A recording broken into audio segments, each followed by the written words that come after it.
I'm going to start my question with why is it in the Big Bad Wolf, when he gets into Grandma's bed with Little Red Riding Hood coming up and looking at his tip of his nose and its feature and structure just around here. But my, what beautiful teeth you have. Why is he wearing Granny's gown? That is interesting. That people never think of except for one brother and one sister. Whatever, cosmically connected somehow. So that happened somewhere in the world. And then there's this thing this morning. I'm thinking, like, okay, so if our shared dad, since we are not really related, but we're relatable in a kind of sort of, but not really kind of context, if he was having trouble at the office, just saying, like, the office size being like this great big white house, and at the moment, Dad's wearing a label. I mean, if, like, Jack and the Giant Beanstalk, right?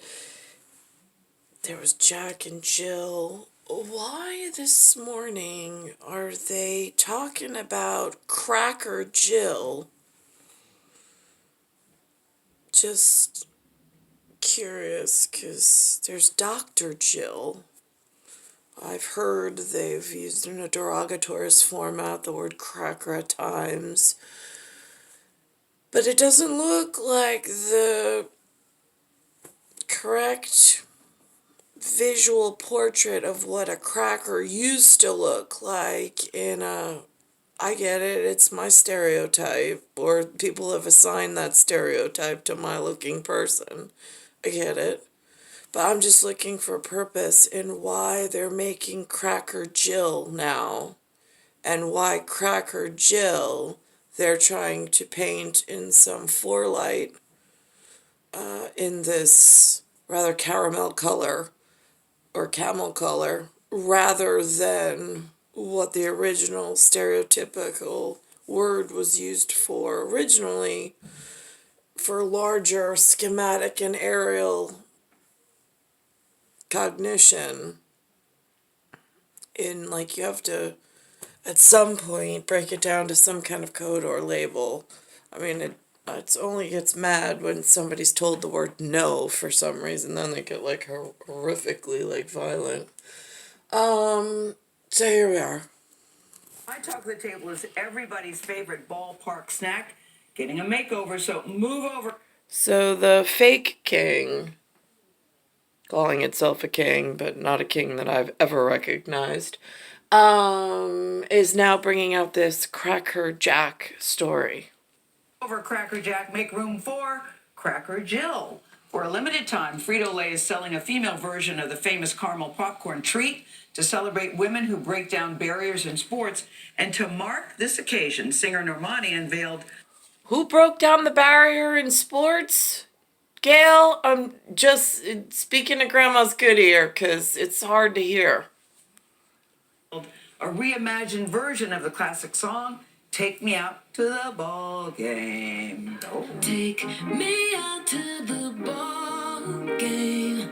Take me out to the crowd. Buy me some peanuts and Cracker Jill. No one can stop you if you have the will to. Whoa, them be some fighting words. I'm just saying. That's PepsiCo up there and Frito-Lay. That's a problem. I also heard this morning they're touting a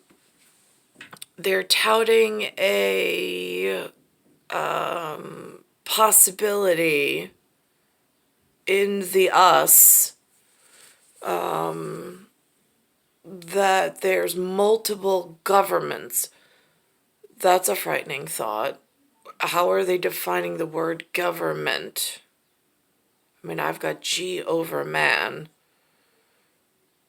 G over men, with a T for the ideo and a T in the ideo with the M for idiom.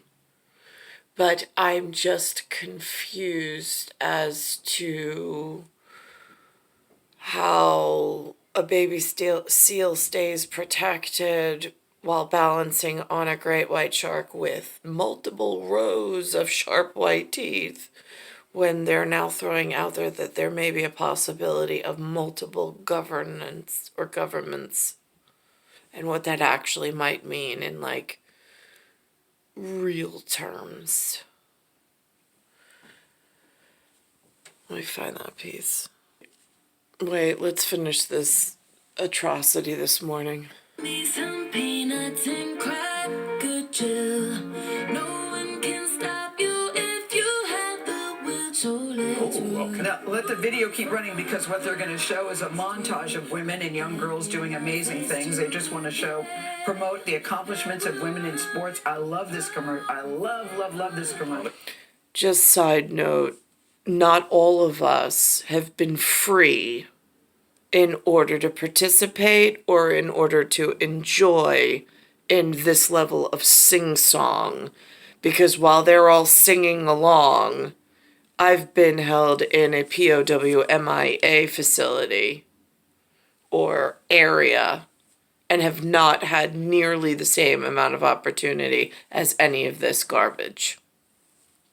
Oh, this is awesome. I think so too, Nate. It comes in 5 different packages. I intend to buy all 5, and a donation of $5 or more will be made to the Women's Sports Foundation. The company's going to donate $200,000 to women's sports. So you go, Frito-Lay. I think. Okay, here it is. So I'll let him say it himself. You know, get that immunity the old-fashioned way. Yes. I wanted to begin with a general question, which is the governments of our country seem to be putting responsibility back on individuals to decide how to handle the pandemic. The governments. That's the part that frightens me, although I guess in the context for which he said it. So how should people be thinking through both their personal risk and how they expose others? Well, I think that's precisely how. I was just curious, because again, I'm in North America. Dad's already had a bad day at the White House.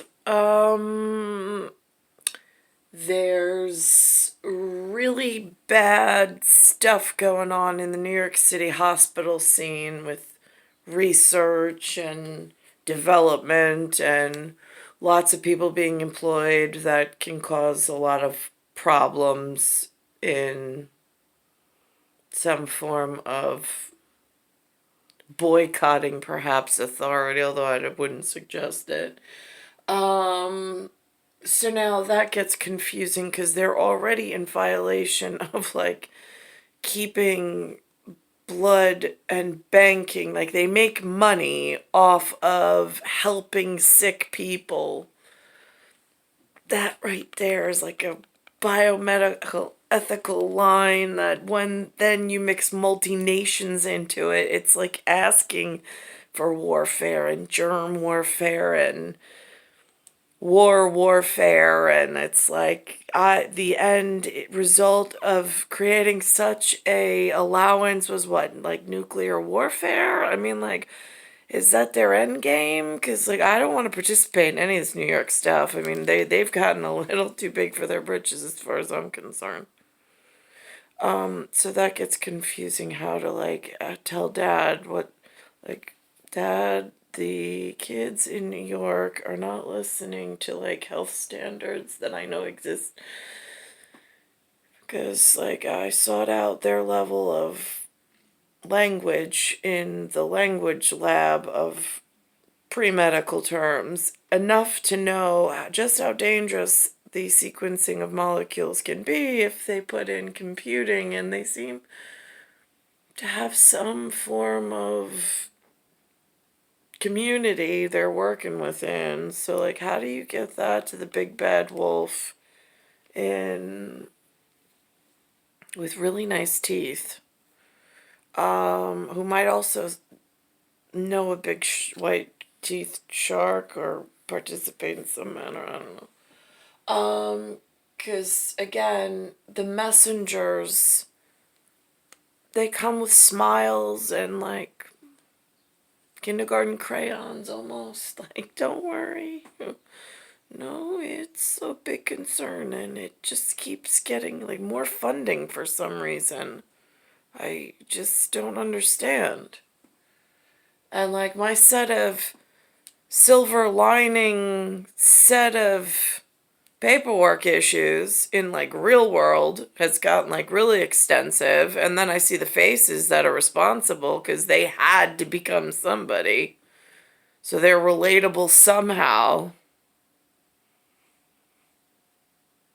And how big did you build this trench or entrenchment? How you should break it down. What is my personal risk? So what is my personal health risk? What is my personal job risk? So for example, you and I, if we have COVID, we can't be on set. If I have COVID, I can't be at my job in the hospital. And then finally, what is the risk to the most vulnerable people in your life? So maybe it's your grandmother, maybe it's that 6-month-old child. So I think that's how I break down how do you think about the risk. The CDC. It like goes back to like World Kitchen and like Doctors Without Borders. It's, at some point, why don't we just keep the participants that are going to contract and need help in their postage stamps? And then why is this like a collection bin in New York? I don't get it. If we have specialty doctors, why can't they travel? Why does the humans have to travel and then congregate and cause all sorts of new problems? Just curious. It's star 1978, star 8378, Nicole, Cattaruzza. It's Earth, solar system, Milky Way universe, galaxy is broken, and it's Bayside Station, Bayside, New York, 11361.